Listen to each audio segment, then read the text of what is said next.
आप देख रहे हैं न्यूज़ ऑफ इंडिया। तो इस वक्त हम मौजूद हैं दिल्ली सिटी गाज़ियाबाद लोनी में, और हम बता दें एक ऐसे परिवार के बीच मौजूद है जिन्होंने अपना जवान बच्चा खो दिया है। अक्सर करके फैमिली के अंदर बहुत सारे मामलात ऐसे देखे जाते हैं, जबकि आपने देखा होगा कि शादी ब्याह के मामलों को लेकर आज जिस तरह से जनरेशन का जहन बदल रहा है, और कानून का फ़ायदा उठाते हुए, क्योंकि आर्टिकल 19 काफ़ी सारे अधिकार देता है, उसके अकॉर्डिंगली बहुत सारी चीज़ें ऐसी हैं जिनका कहीं ना कहीं गलत दुरुपयोग भी हो रहा है। ऐसी एक फैमिली के बीच में बैठे हैं जहां पर जिस फैमिली ने अपने जवान बेटे को खो दिया है, उनकी सारी वजूहत क्या हैं, किस तरह से खोया है, किस तरह से क्या मामला, उन सारे विषयों पर लेकर चलेंगे। लेकिन सबसे पहले अवगत कराएंगे उस माँ बाप से जो इस वक्त पीड़ित माँ बाप हैं और कहीं ना कहीं अपने अपने औलाद को खोकर बैठे हुए हैं।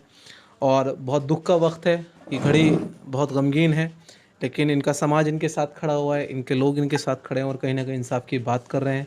सारा क्या मामला आगे आपको लेकर चलेंगे, लेकिन सबसे पहले इन लोगों से आपकी मुलाकात कराते हैं। क्या नाम है आपका? मोहम्मद इकबाल सलमानी। अच्छा, एक बात साहब, एक सूचना प्राप्त हुई हमें कि आपके बेटे का एक लिविंग रिलेशन में कहा जा रहा है, या जिस तरह से सूत्रों के अनुसार हमें जानकारी कि उसकी शादी हो चुकी थी, उसका मर्डर कर दिया गया, और ये भोपुरा के आसपास हुआ है। क्या सारा मामला है? थोड़ा सा उसके बारे में बताइए। जो ऐसी थी, मतलब ये है, मैं तो दुकान पे था। मतलब जब पता चला तो मतलब ये है 12 बजे पता चला मुझे, और इन्हें पता चला 11 बजे के आसपास। वैसे सुबह फ़ोन आ चुका था इनके पास, मगर हमारे बच्चे नहीं जा पाए। इतना वो नहीं था ना, हाँ भाई ऐसे ऐसे बात हो जाएगी, यहाँ तक पहुँच जाएगी। क्या क्या मालूम चला, उसी के बारे में जानना है। क्या पता चला आपको? मतलब ये पता चला, क्या नाम है, इन्होंने बताया नो, मतलब फिरोज को मार दिया गया। किसका फ़ोन आया था आपके पास? घर पे किसका फ़ोन आया था? वाइफ का हमारी। नहीं, अच्छा, ये आप माता जी हैं फिरोज की? हाँ, अच्छा, मेरे पास फ़ोन आया वहाँ से, थाने से, चौकी से, चौकी कौन से, सी चौकी से फ़ोन आया? वहाँ से आया, उससे ही भोपुरा चौकी से। कब की बात है? ये सुबह 7 बजे की बात। 8 तारीख सुबह 7 बजे की? सात, हाँ, हाँ। सुबह की बात है। अब वहाँ से आया, बोले चौकी आ जाओ आप। मैंने बोला, बोले क्या मतलब है, क्या बात है इसका, किस मसले में आऊँ मैं चौकी? उसने ये बोला, हाँ, बोले तुम चौकी में आप आ जाना, वहीं बात होगी। मैंने कि ठीक है, मैं आ जाऊंगी। इसके हमारे हस्बैंड से बात नहीं हुई है मेरी, उनसे बात हो जाएगी, मैं चौकी आ जाऊंगी। अच्छा, तो बोले ठीक है, आ जाना और जल्दी आ जाना। मैंने कि हाँ, जल्दी आऊँगी। तो उसके बाद में मैंने इन्हें फ़ोन लगाया, अच्छा, फ़ोन आप वहाँ चौकी पहुँचे, घर में सबको मालूम हो गया, चौकी पहुँचे, तो फिर वहाँ पर आपकी क्या बातचीत हुई, क्या बताया? वहाँ पे कोई बातचीत नहीं। वहाँ कहने पे लगे कोई आप बातचीत आप नहीं हुई। बहुत वहाँ पे लेट तो आए हो मना यहाँ कर पे। दिया, बोले बॉडी यहाँ से गई। अब नहीं, मुझसे आपको बता दिया गया था वहाँ चौकी में कि आपके बेटे का मर्डर हो चुका है? नहीं बताया। मेरे पास 2 जने आए थे कहने के लिए कि आपके बेटे का मर्डर हो गया फिरोज का, और आप जल्दी चलो। मतलब घर पर आए थे? कौन आया था? घर पर आए उन्हीं के पुलिस बराबर वाले? वाले, बराबर वाले, पड़ोसी आए पड़ोसी थे? पड़ोसी। पुलिस वालों ने तब भी नहीं बताया आपको उनके पड़ोस के लोग घर पर आए पता करते करते कि? हाँ, उन्होंने बताया, पुलिस वालों ने ये बताया, आप चौकी आ जाओ। अच्छा, चौकी चलिए। मालूमात देखिए, हो इनके जाएगी। इनके खास संबंधी इनके साथ हैं, जो कहीं ना कहीं इनके कंधे से कंधा मिलाकर साथ है। क्या नाम है आपका? जी, मेरा नाम तहसीन सलमानी है। हाँ।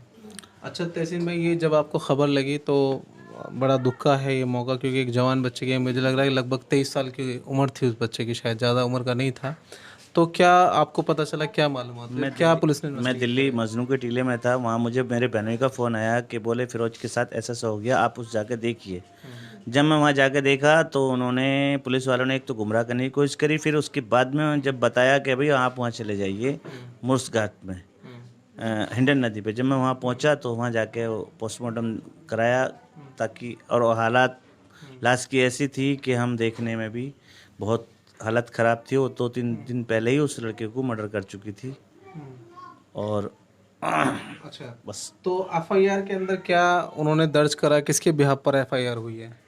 एफआईआर दर्ज हमारे से अभी कुछ नहीं पूछा गया उन्होंने। आज हम बलगन चौकी गए, जब 8 तारीख को पहुंचे, उन्होंने हमसे ये नहीं पूछा कि आप क्या है, क्या करना है, क्या नहीं करना, कौन था। उन्होंने किसी रंगे की बात नहीं करी। वो पड़ोसियों के बिहेव पे ही उन्होंने अपना आप रिपोर्ट दर्ज करके और उस लड़की को अरेस्ट कर लिया। अच्छा, कब से ये लड़का कब कब से आपके साथ नहीं रह रहा, फैमिली के साथ, या कब से अलग है?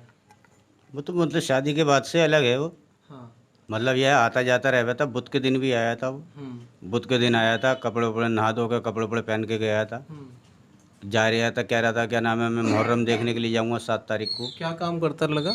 सैलून का। सैलून का काम करता था। मैं ये जानना चाह रहा था कि ये जो विवाह हुआ था, शादी, क्योंकि जिस महिला से आप बता रहे हैं कि शादी हुई थी, जो उसके साथ में रहती थी, वो प्रीति शर्मा नाम की महिला है, तो ये शादी आपके मर्जी से हुई थी या गैर मर्जी से हुई थी शादी? जो मतलब ये संबंध आपको कब पता चले थे कि आपके बेटे के या उस लड़की के आपके बेटे से संबंध है?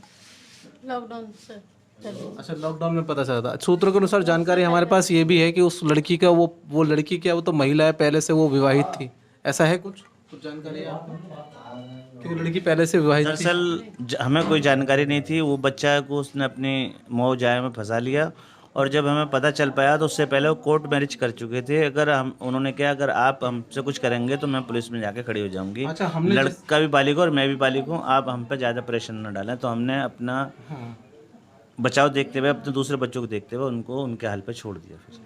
अच्छा, तो आपने उन दोनों को, जब उन्होंने जिद दिखाई, उस महिला ने भी और उस आपके लड़के ने भी, तो आपने उनके हाल पर छोड़ दिया, क्योंकि उन्होंने कहीं ना कहीं कानून का सहारा लेने की बात कही आप लोगों के सामने? हाँ, अच्छा, कि हम कोर्ट में जाके खड़े हो जाएंगे अगर आपने हमारी शादी से इनकार करा तो आपने फिर नहीं ऐसे नहीं क्या। फिर क्या मामला था? ये तो हमसे पहले ही काम हो गया, मतलब हमें तो बाद में अच्छा, पता आपको इसकी इत्तला भी नहीं दी उन्होंने? चला। इतना कुछ नहीं, हमें तो इस बारे में कोई पता नहीं। उस शादी का विरोध करना चाहा कि गैर मुस्लिम है, हम शादी नहीं करेंगे, तो उस लड़की ने फिर कहा कि आप मुझे कबूल कर लो, मुस्लिम धर्म अपनाऊंगी मैं। उसने फिर बाद में निकाह भी करा और कोर्ट मैरिज भी कर चुकी थी पहले ही हमसे। बाद में उसका फिर निकाह करवा के वो, लेकिन हमने उसको कबूल नहीं करा था। वो अलग ही रह रहे थे हमारे घर से। कभी कभार लड़का और मिलने के लिए आ जाता था, वो लड़की नहीं हमसे मिलने आती थी कभी। अच्छा, बहरहाल आपने उसकी शादी के बाद उनको उनके हाल पर छोड़ दिया था कि आप अपनी ज़िंदगी खाओ कमाओ, कोई दिक्कत नहीं? जी, हमने आपकी उनके तरफ से अपना कोई विरोध नहीं था, ठीक है।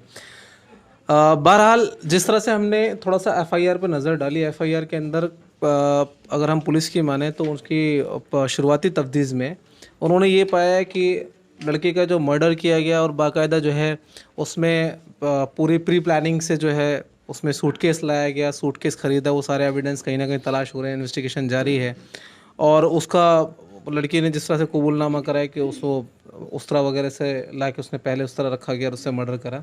लेकिन यहाँ पर कई सारे सवाल खड़े होते हैं, क्योंकि यहाँ पर पुलिस वालों का कहना ये है कि महिला जो है वो बैग के साथ थी, और जबकि वहाँ की स्थानीय लोगों का कहना कुछ और है। जानते हैं उस सारे मामले के अंदर भी पुलिस वालों ने इसमें इन्वॉल्व करा है कि महिला जो है वो बैग के साथ वहाँ पर रोड पर उनको मिली, उन्होंने देखा तो घबरा गई, वो फिर भागी। क्या मामला था, कैसे शुरुआत में? नहीं, एक्चुअली पड़ोसियों का क्या कहना जब आपने पड़ोसियों से जब हमारी वो मुलाकात हुई, पड़ोसी बल्कि जो ऑटो वाला था, जिससे ऑटो वाले से बात हुई, उससे भी हमारी बात हो चुकी थी। उन्होंने कहा आपके बेटे को वो लेकर आ रही थी, पुलिस को हम बुला के लेकर आए, ना कि पुलिस ने उनको यानी कि डेड बॉडी को वो बस लेकर आ रही थी? लेकर आ रही थी। जब वजन उसमें ज़्यादा था, हमें नहीं पता चला कि इसके अंदर क्या है। उसने बोला मशीन है, तब हमने उससे जिद करी, उससे ज़बरदस्ती उसको खोला, तब उसमें डेड बॉडी निकली। फिर हमने पुलिस को इत्तला दी। तो पुलिस को वो ऑटो वाला बुलाने गया था या पुलिस को फोन?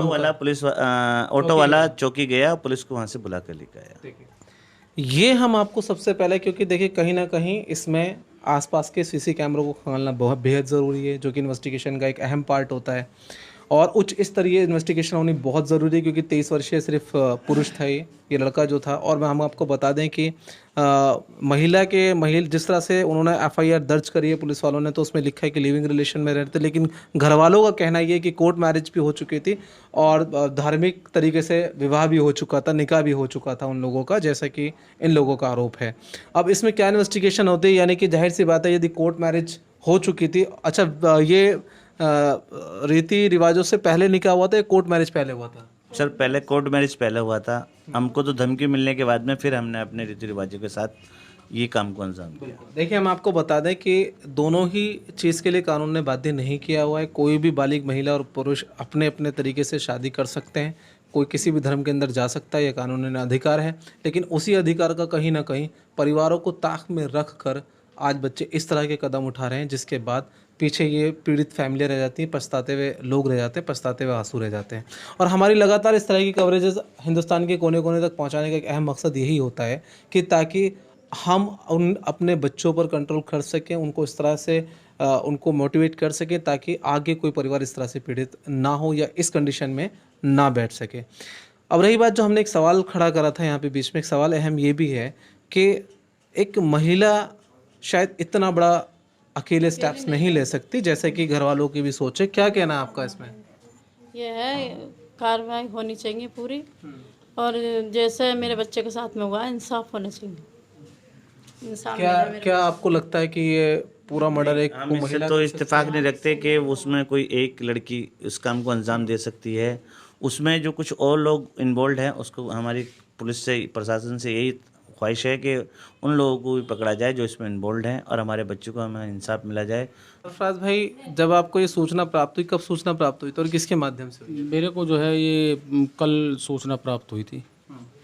तो आप भी सलमानी समाज से ही आते हैं, इन्हीं के समाज से आते हैं कहीं ना कहीं, तो जाहिर सी बात है अभी तक समाज की तरफ से क्या एक्टिविटी है या क्या आप लोगों ने अभी तक लगा के प्लानिंग की है कि किस तरह से इंसाफ दिलाना इस परिवार को? इंशाल्लाह सलमानी समाज जो है वो इनके साथ है, और मेरी गुजारिश है सभी सलमानी भाइयों से कि इनका जो है पुलिस प्रशासन से अपील है मेरी कि इनको इंसाफ मिले, और जो भी इसमें इन्वॉल्व है उनको सख्त से सख्त कार्रवाई हो। तो देखिए, कहीं ना कहीं समाज के जिम्मेदार लोग भी साथ खड़े हुए हैं और उनका भी यही मानना है कि जल्द से जल्द ये पुलिस की तफ्तीश का हिस्सा है। आगे हम कोशिश करेंगे कि अगला जो है इन्वेस्टिगेशन क्या रही है पुलिस की, वो आप तक पहुंचाएं। हम यहाँ के सीओ साहब से बात करेंगे लोनी क्षेत्र के कि उन्होंने क्या इन्वेस्टिगेट में पाया और आगे क्या खबर बनती है। लेकिन हम आखिरी में संदेश यही देना चाहेंगे कि देखिए, हम हर इस फैमिली तक पहुँचना चाहते। कुछ कहना चाहते हैं आप? चलिए, अब इस फैमिली का दर्द घर के एक एक घर तक पहुंचाना कहीं ना कहीं आप लोगों की जिम्मेदारी, हमारे लाखों व्यूअर्स की जिम्मेदारी है। तो पहुंचाइए इसको ताकि पुलिस प्रशासन एक सही कदम उठाए और इनको इंसाफ मिल सके। बने रहिए न्यूज़ ऑफ इंडिया 2 के साथ।